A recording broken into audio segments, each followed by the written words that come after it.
अस्सलाम वालेकुम। हम ओ लेवल्स पाकिस्तान स्टडीज़ की तैयारी के सिलसिले में जो वीडियोस बना रहे थे उसमें हिस्ट्री ऑफ पाकिस्तान के टॉपिक्स कवर करते हुए हम यहाँ तक पहुँचे कि आज हम causes and consequences of war of independence of 1857-58 discuss करेंगे। तो अगर आप ये समझना चाहते हैं कि हम क्या कर रहे हैं और कैसे कर रहे हैं तो इसको इस पूरे सेशन को आप शुरू से देखिए। इसकी इंट्रोडक्टरी वीडियो है, फिर लेसन 1 है, 2 है, 3 है, फिर इस तरह से हम आगे बढ़ रहे हैं। तो हम पूरा कोर्स कवर करेंगे और उसमें पॉइंटर्स बनाएंगे और ये पॉइंटर्स बनाने की पूरी एक्सरसाइज जो है वो हम इस वीडियो के थ्रू कंडक्ट कर रहे हैं। तो शुरू करते हैं। वॉर ऑफ इंडिपेंडेंस से पहले पहले हमने देख लिया था कि ईस्ट इंडिया कंपनी किस तरह से फंक्शन कर रही थी और फिर ब्रिटिश एम्पायर किस तरह से उन्होंने ग्रिप करना शुरू किया चीज़ों को, और आहिस्ता आहिस्ता हालात ख़राब होते जा रहे थे। कुछ ऐसे फैसले होते चले जा रहे थे जिसके नतीजे में ये अपराइजिंग होनी ही थी। ठीक है ना। तो शुरू करते हैं। सबसे पहले कॉजेज़ और बैकग्राउंड को डिस्कस करते हैं। हम उसको वॉर ऑफ इंडिपेंडेंस कहते हैं, ब्रिटिशर्स उसको म्यूटिनी कहते हैं, बगावत कहते हैं। ठीक है, वो कह सकते हैं, ज़ाहिर है वो उस वक्त अपने आप को वहाँ का रूलर समझ रहे थे, तो रूलर के अगेंस्ट खड़ा होना तो बगावत होगी। अब इसके 4 मेजर रीज़न्स हैं। पॉलिटिकल रीज़न है, रिलीजियस और सोशल रीज़न है, और इकोनॉमिक रीज़न है, और मिलिटरी रीज़न है। ठीक है, तो हम बारी बारी चारों देखते हैं। ऑल्दो बैकग्राउंड हमारा बना हुआ है, ठीक है। ईस्ट इंडिया कंपनी अब यहाँ तक जो कुछ करती आई है उसका बैकग्राउंड हमारे जहन में है, पिछले वीडियो में जो हमने डिस्कस किया था। तो वो सब कुछ प्लस हम थोड़ा सा रिवाइज करते हैं कि वो रीज़न्स किस तरह से यहाँ मैनिफेस्ट हुए। तो बात आपको याद होगी, मैंने लास्ट वीडियो में बताया था डॉक्ट्राइन ऑफ लैप्स बहुत बड़ा मसला बना था, जिसमें उन्होंने फैसला किया था कि कोई भी रूलर जब मर जाएगा तो उसकी जायदाद, हम उसकी पूरी ज़मीनें जब्त कर सकते हैं डिपेंडिंग के उसका नेक्स्ट जो आने वाला है उसके ऊपर हम कितना इतमाद करते हैं और किस काबिल है। और इस बहाने से इन्होंने अवध की स्टेट को पे कब्ज़ा कर लिया था 1856 में। फिर दूसरा ये कि दिल्ली पे जब इन्होंने चढ़ाई की थी, पीछे हम बात कर चुके हैं पिछली वीडियो में, दिल्ली पे चढ़ाई की थी। दिल्ली पे चढ़ाई करके जो एम्परर के साथ उस वक्त जो भी उसका रोल था, जितना भी महदूद था, उसके साथ जो सलूक हुआ था इस तरह का, वो भी लोगों को काफ़ी तंग कर रहा था। डॉक्ट्राइन ऑफ लैप्स बहुत लोगों को हर्ट कर रहा था कि ये क्या बात हुई यहाँ पे, जिस इलाके में चाहेंगे ये अपनी मर्जी से कब्जा कर लेंगे, अब तो जंग ख़त्म हो गई, हम तो लड़ भी नहीं रहे। और दूसरा ये कि एम्पर के साथ जो उनका एम्पर या दूसरे जो इंपीरियल्स थे, जो भी लॉर्ड्स थे, जो भी प्रिंसेस थे वहाँ पे इंडियन, अपनी अपनी कास्ट के मुताबिक, चाहे हिंदू हो या मुस्लिम हो, उनके साथ जो उनका बिहेवियर था वो अच्छा खासा हद तक आमेज़, बुरा, बदतमीज़ी वाला, बिल्कुल उनको गुलाम समझने वाला था। ठीक है, इसी तरह से एम्पर को इन्होंने दिल्ली से निकाल के कुतुब साहब ने भेज दिया था कि जी आप वहाँ रहें, आपको यहाँ रहने की ज़रूरत नहीं है। अपॉर्चुनिटीज़, पॉलिटिकल अपॉर्चुनिटीज़ कोई नहीं थी। आपको ये याद होगा कि इन्होंने तय किया था कि सिविल सर्विस में जो है वो इंडियंस को रोल देंगे, लेकिन उसका क्या क्या फ़ैसला हुआ था कि इंग्लिश में एग्ज़ाम होगा और इंग्लैंड में जाके देना होगा। तो इतना साल गुजर गया, उसके बाद भी कोई इंडियन इसमें इनरोल नहीं कर पाए थे। और इसी तरह से कहीं भी अपॉर्चुनिटीज़ अवेलेबल नहीं थी। ये बात भी हमारी हो चुकी थी कि पीछे से जो है वो इन्होंने पॉलिटिकली कोई ऐसा मूव छोड़ा नहीं था कि जिसके थ्रू लोग अपनी बात सुनवा सकें ना। छोटे छोटे कामों के लिए भी जो उनका एटीट्यूड और बिहेवियर था वो इंडियंस के साथ बहुत बुरा था। तो किसी किस्म का फंक्शनल मशीनरी उनके लोगों के फेवर में नहीं थी। गवर्नमेंट की मशीनरी, गवर्नमेंट इस तरह से नहीं चल रही थी कि लोगों को ये फील हो सके कि हम किसी ऐसे रूल के अंडर में हैं जहाँ हमारी कोई तो सुन जाएगी, हम शहरी हैं या नहीं है। तो लोग ऐसे ऐसे अपने आप को गुलाम फील कर रहे थे। फिर ऑफिशियल लैंग्वेज चेंज कर दी गई थी, बात भी पीछे हमारी हुई थी। तो वो हम सारे पुराने पॉइंट्स को ही यहाँ पे रीएलैबोरेट करेंगे और कुछ नए पॉइंट्स आएंगे। तो वो पर्शियन से इन्होंने चेंज करके इंग्लिश कर दी थी, जो वहाँ किसी को भी नहीं आती थी। तो वो एक बहुत बड़ा मसला बन गया था कि लोग अपनी कम्युनिकेशन कैसे करेंगे। पॉलिटिकली लोगों को प्रॉब्लम हो रहा था कि हाउ वुड बी गवर्न और how will they be governing us. जो ब्रिटिशर्स हमको गवर्न कर रहे हैं वो भी कैसे करेंगे, ना उनकी बात हमको समझ में आ रही है, ना हमारी बात उनको समझ में आ रही है, लैंग्वेज चेंज होने की वजह से। इसके अलावा कुछ सोशल और रिलीजियस रीजंस भी थे। ब्रिटिश ये अपनी ज़िम्मेदारी समझते थे। They thought it is their duty to spread their superior culture through schools and missionaries. तो वो लोगों को बहुत हर्ट करता था कि ये जहाँ जाते हैं अपनी सुपीरियॉरिटी, अपना कल्चर ज़बरदस्ती हम पे थोप रहे हैं। पूरे ब्रिटेन में जैसे लास्ट वीडियो में बात भी हुई थी कि उन्होंने ये तय किया था कि हम अपने स्कूल्स का नेटवर्क खोलेंगे ताकि लोगों को अपने कल्चर के हिसाब से ट्रेन किया जाए। तो उससे भी लोग बड़े डिसहार्टेंड और डिससेटिस्फाइड थे। लोकल लोगों को लोकल कल्चर से नफ़रत करना सिखाने की कोशिश कर रहे थे। फिर एज अ नस्ल इंसानी के तौर पे भी उनको एक इंफीरियर इंसान समझते थे। जो उनके रूड बिहेवियर था, the treatment of them as an inferior race. ये जुमला सुनने को मिला, किसी ने कहा कि जी इंग्लैंड की लाइब्रेरी की एक शेल्फ की किताबें जो है ना, आपके पूरे मुल्क की पूरी हिस्ट्री और पूरे सारे कल्चर और सारी नॉलेज और सबसे ज़्यादा बेहतर है। कुछ भी नहीं है आप लोगों के पास, आप भी घटिया लोग हैं, आपने कुछ नहीं सीखा। तो इस तरह की स्टेटमेंट्स हैं वो हर्ट करती थी। फिर जो ब्रिटिशर्स के आने की वजह से जो वे ऑफ लाइफ चेंज हो गई थी, अब काम ऐसे नहीं, अब काम ऐसे होंगे। इवन मॉडर्नाइज हो गई, लेकिन वो मॉडर्नाइज भी जब ज़बरदस्ती की जाए ना, कोई मॉडर्न चीज़ भी आपके पास ज़बरदस्ती नाफिज की जाए तो आप उससे हर्ट होते हैं। तो रेलवे का नेटवर्क हो या टेलीग्राम हो या दूसरे इनिशिएटिव्स उन्होंने लिए कि अब प्रोसेस ऐसे होगा, आपको कोई मसला है तो आप इस तरह से जाइएगा। पहले तो यार हम आराम से अपने काम करवा लेते, नहीं नहीं नहीं, अब आपको ये प्रोसेस फॉलो करना पड़ेगा। वो प्रोसेस चाहे अच्छा भी हो, लेकिन नया होने की वजह से और फॉरेन लैंग्वेज में होने की वजह से लोगों के लिए बहुत प्रॉब्लम का बाइस बन रहा था। लोगों में जो है वो एक अंदर डिससेटिस्फेक्शन क्रिएट हो रही थी ही, मतलब मज़ीद बढ़ रही थी। फिर रिलीजियस कस्टम्स के अंदर इंट्रूजन, अच्छी बात थी या बुरी बात थी? अच्छी बात को रोका, बुरी बात को रोका, लेकिन लोगों के दिलों में ये बात थी कि हमें हर चीज़ में अभी हमें गुलाम बना रहे हैं, हम ये भी नहीं कर सकते, हम वो भी नहीं कर सकते। सत्ती का रूल लेके आए थे और इस तरह की कुछ चीज़ें लेके आए थे, और अपनी जो उनकी मिशनरीज थी उनको आज़ाद छोड़ दिया था कन्वर्जन के लिए।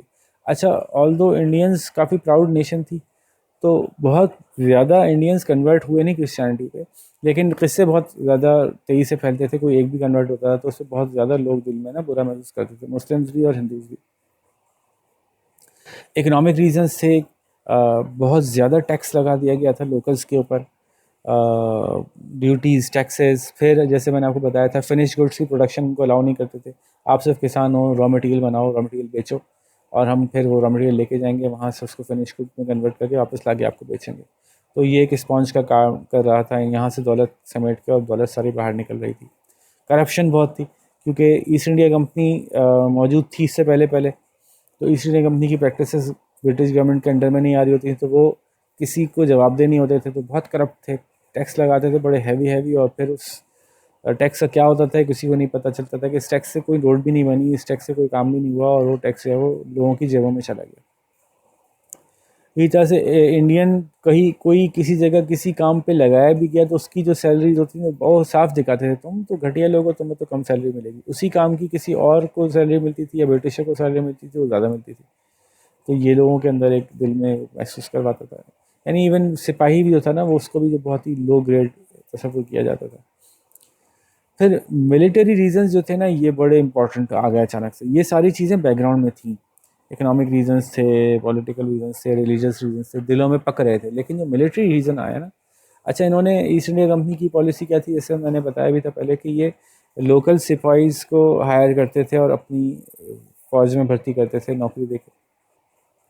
चालाकी बस ये करते थे कि ये अगर पंजाब से हायर करेंगे तो बंगाल में उनको लगाएंगे, बंगाल से हायर करेंगे तो बिहार में लगाएंगे। तो घुमाते रहते थे फ़ौजियों को कि एक फ़ौजी अपने इलाके में ना सर्व कर रहा हो, ताकि वहाँ से उसको कोई सपोर्ट ना मिले। तो पहला मसला आया जब इन्होंने गन पाउडर के सिलसिले में, जो गोलियां थी उनमें जो गन पाउडर लगता था वो कुछ अरसे में ना गीला हो जाता था, सोकी हो जाता, सॉगी हो जाता था। तो और वो फिर अच्छा काम नहीं करता था, तो उसको प्रोटेक्ट करने के लिए उसके ऊपर एक पेपर चढ़ाया गया, उस पेपर के ऊपर कोटिंग चढ़ाई गई एक फ़ैट की। तो ये पता चला कि जो फ़ैट की कोटिंग है वो गाय या सूअर की चर्बी से बनाई गई है, आइदर मेड ऑफ पिग और cows fat. That resulted in a great level of यानी डिससेटिस्फेक्शन, और बल्कि रिबेलियस वहाँ से फीलिंग्स आई सोल्जर्स की तरफ से। अब ये एक डिफरेंट पॉइंट था कि जहाँ पे जो लोग रिबेल करने का सोच रहे थे वो आम लोग नहीं थे, ना ही वो प्रिंस थे जो कि इनएप्ट थे, उनके पास कोई सलाहियत नहीं थी, या वो करप्ट हो गए थे, बल्कि आम सिपाही थे जो बहुत बड़ी तादाद में भर्ती किए गए थे, और उनके पास हथियार भी थे और वो उनको ट्रेनिंग भी दे दी गई थी। और अब उनको कुछ ऐसी डिससेटिस्फेक्शन हो रही थी कि यार ये क्या करवाना है हमसे।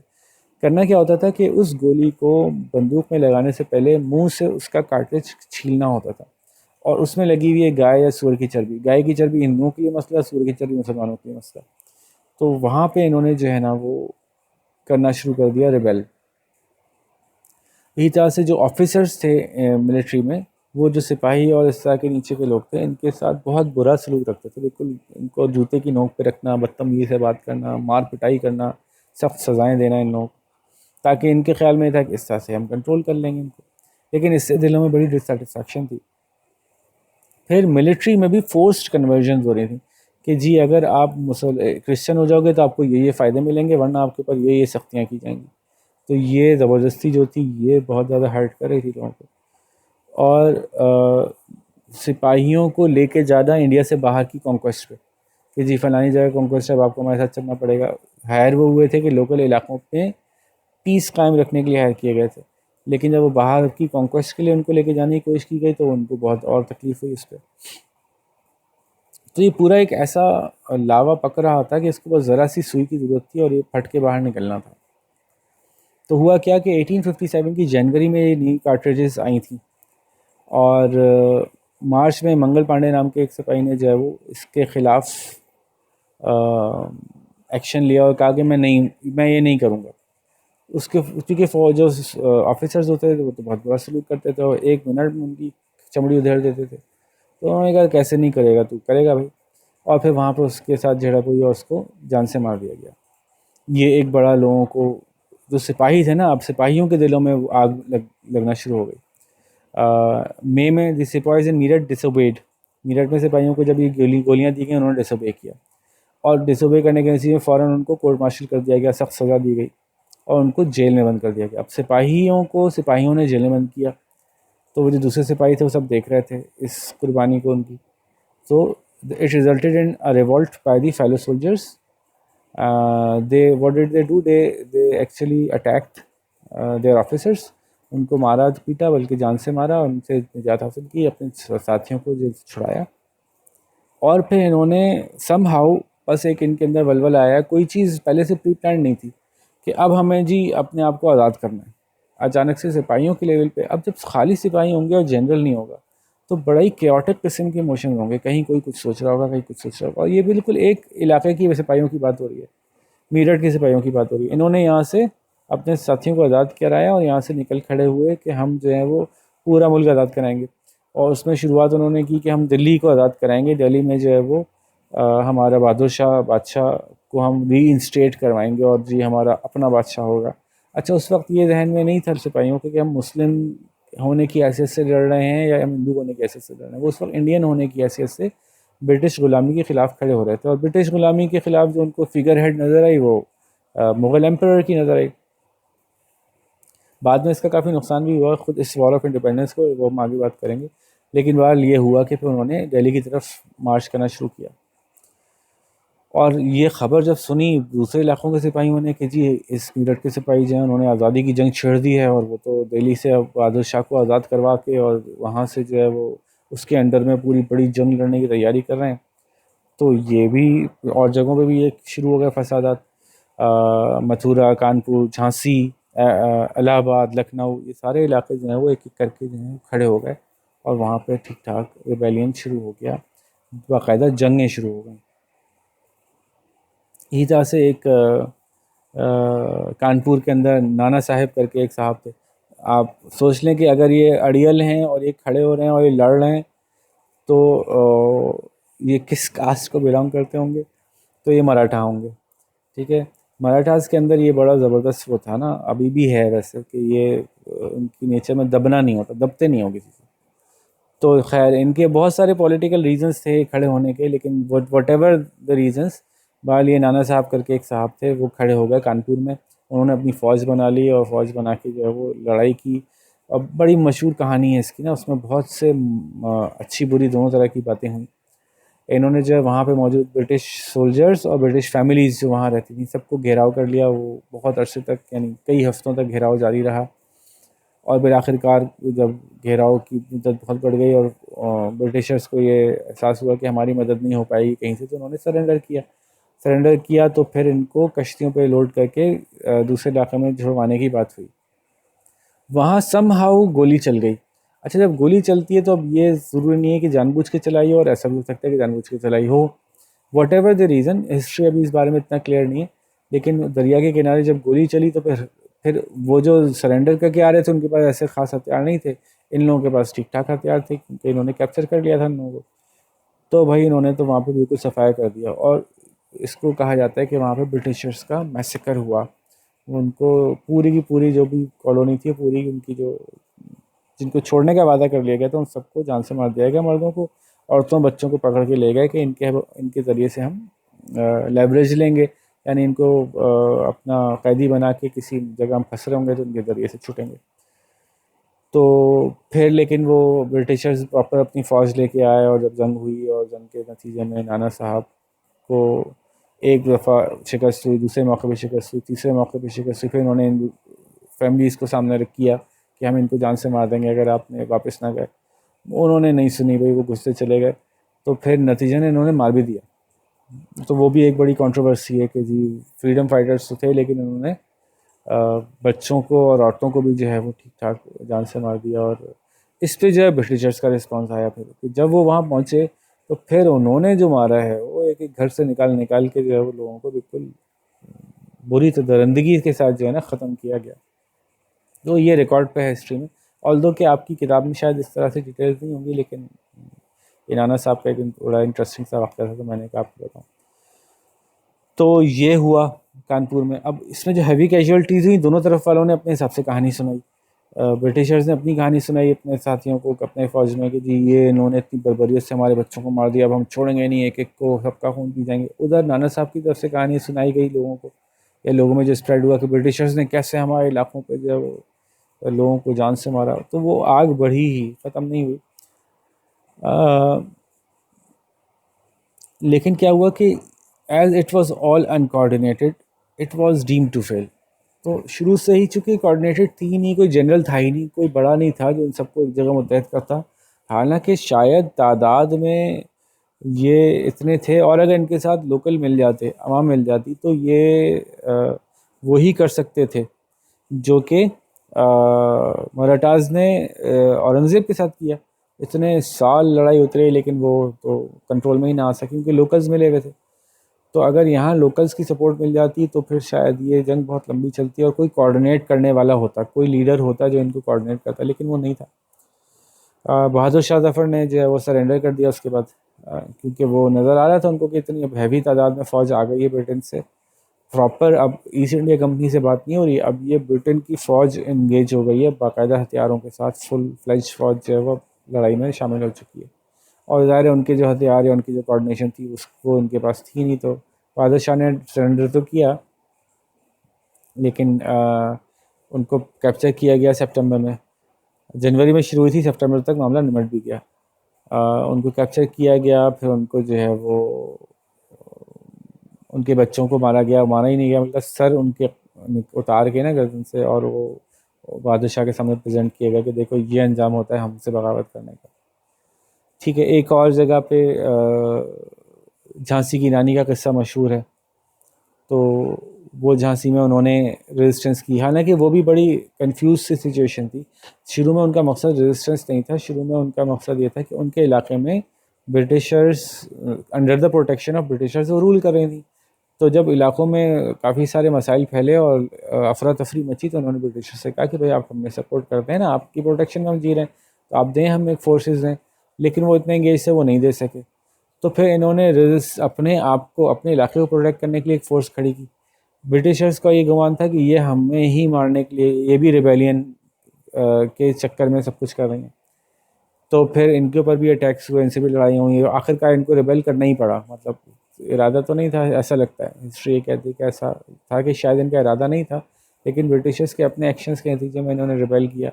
और बड़ी ज़बरदस्त सी कहानी है इनकी, बड़ी मज़ेदार सी, कि एक औरत जो है वो कैसे खड़ी हुई और इस तरह से लोगों को यूनाइट किया, और लोग जो हैं वो इसके पीछे चलने के लिए, और हर हर कास्ट, हर मज़हब के लोग इसके पीछे आ रहे थे। खैर लेकिन बहरहाल अगेन वो सुपीरियर फोर्सेस थी, सुपीरियर वेपनरी थी, तैयार थे, एक कमांड स्ट्रक्चर था, प्रॉपर तरीके से जंग हो रही थी, तो उन्होंने इनको इवेंचुअली जेरबार कर दिया, इनको मार दिया। मशहूर है झांसी की रानी उस वक्त वो घोड़े पे सवार थी और उन्होंने सिपाही का ड्रेस पहना हुआ था और वो तलवार हाथ में थी। वो बड़ी, इनके मुजस्मे भी इस तरह के बने हुए हैं इंडिया में सड़कों पे। ठीक है जी। सो लक्ष्मीबाई इनका नाम था। ये ख़त्म हुई जून में 1858 में।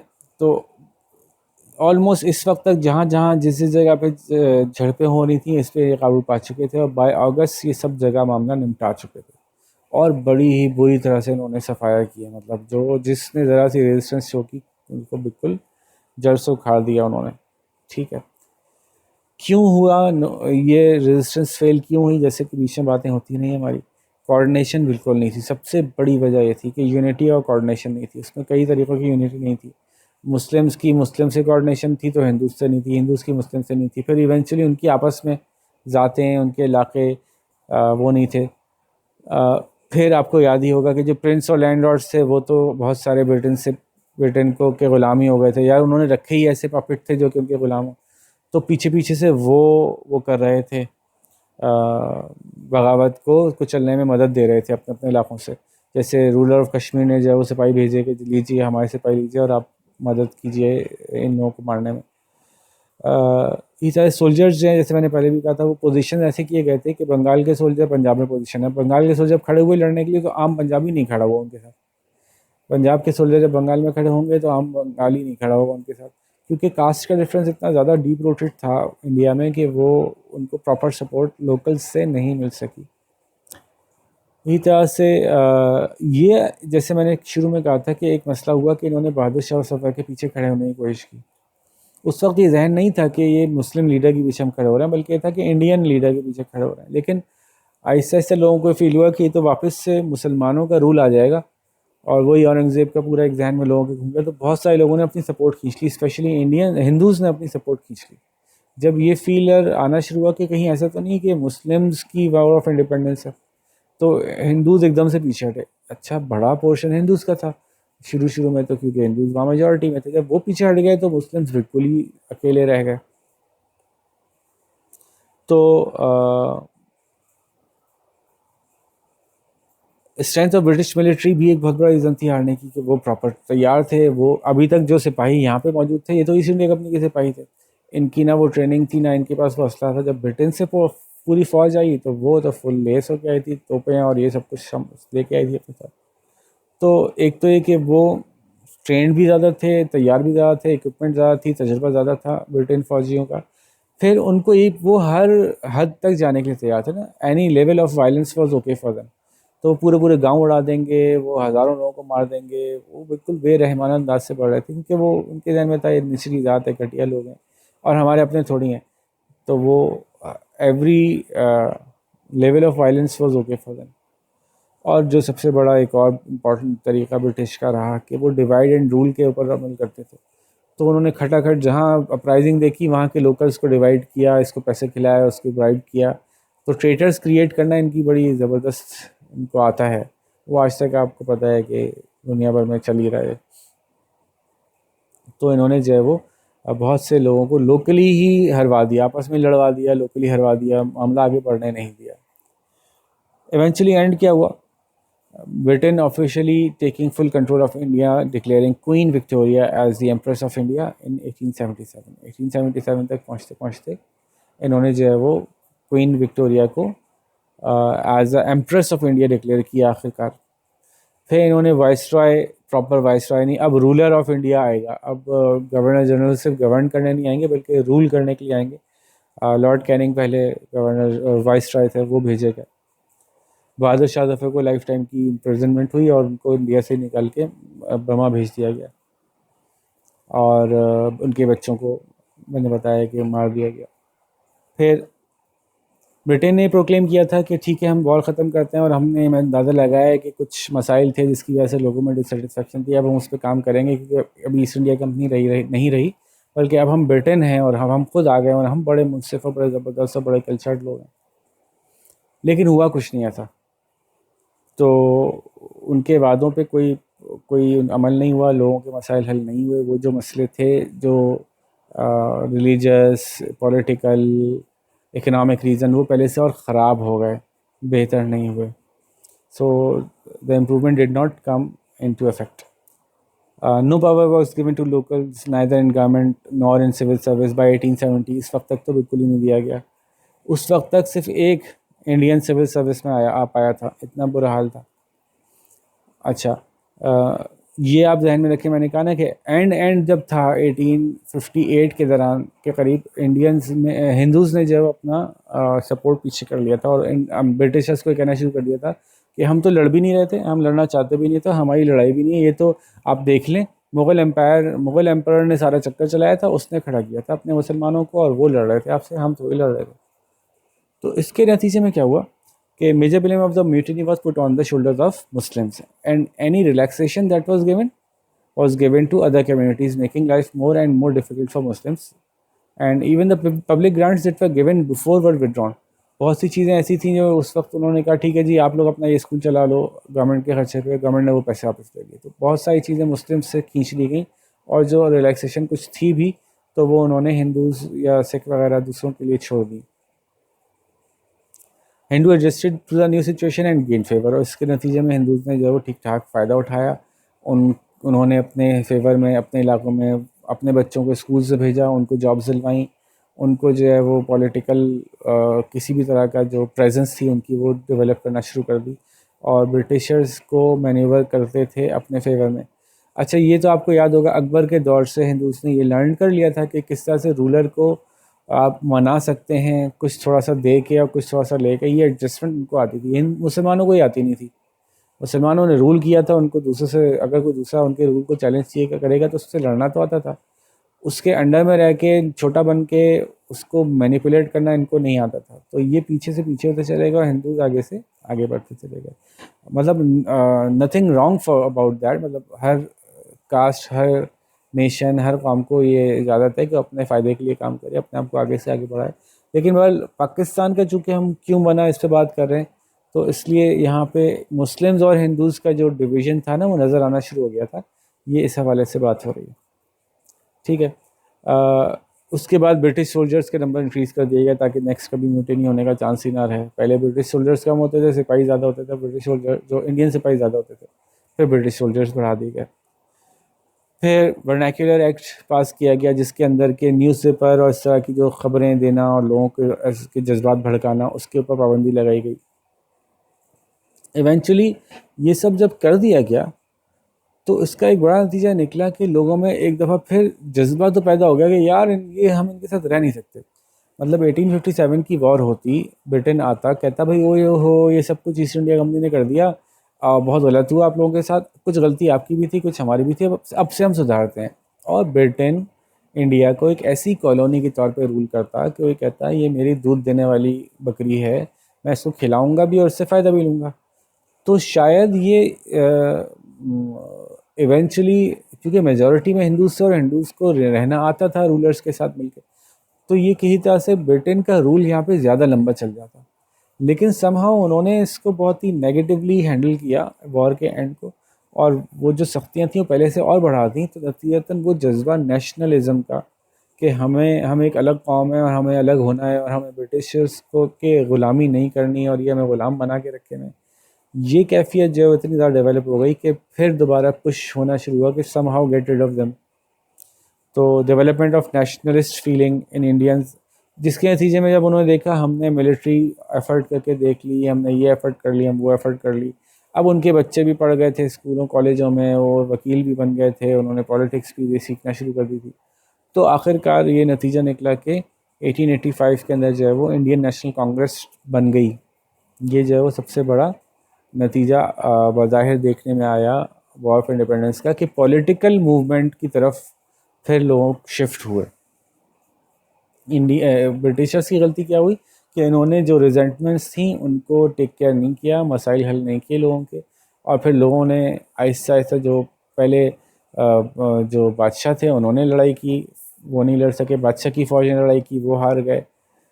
फिर जो सिपाही थे, आम सिपाही थे, आम लोग थे, उन्होंने लड़ाई की, वो हार गए। तो फिर जो एरिया बचा जिसके थ्रू के किसी तरह से पुश किया जा सकता था वो पॉलिटिकल बचा, उसके थ्रू स्ट्रगल का नया फेज स्टार्ट हुआ।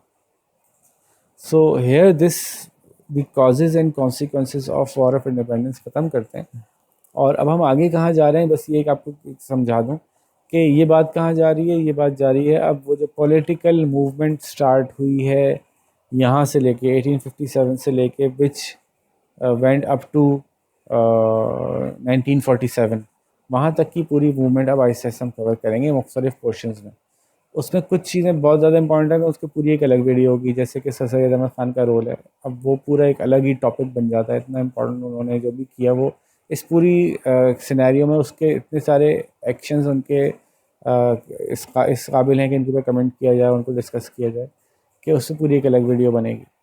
और फिर वहाँ से आप आएंगे कि कांग्रेस कैसे बनी, कांग्रेस बनने के उसने क्या मूव्स लिए, फिर मुस्लिम लीग कैसे बनी, मुस्लिम लीग क्यों बनी, कांग्रेस के साथ क्या मसाइल थे, और फिर आहिस्ता आहिस्ता हम इवेंट्स एक एक करके डिस्कस करते जाएंगे।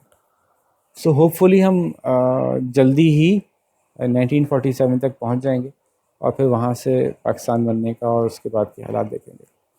सो we are covering at a good pace, और लेट्स सी के how quickly can we cover all the points.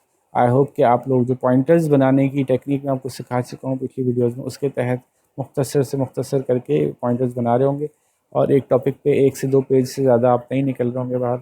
और वो पॉइंटर्स ऐसे होंगे कि एक एक लफ्ज़ एक एक लाइन पढ़ के या quarter of a line even पढ़ के आपको याद आ जाए कि हाँ ये किस बारे में बात हो रही है, यहाँ क्या चल रहा था। क्योंकि इनको सामने रख कर हम पास पेपर सॉल्व करना शुरू करेंगे, और फिर वहाँ एक्चुअली हमारे नोट्स बनेंगे। हर सवाल के जवाब में कैसे जवाब देना है, कौन कौन से पॉइंटर्स में से कौन कौन से पॉइंट्स को उठा के लाना है और यहाँ पे एक पूरा जवाब डेवलप करना है, ये हम वहाँ सीखेंगे। ठीक है जी।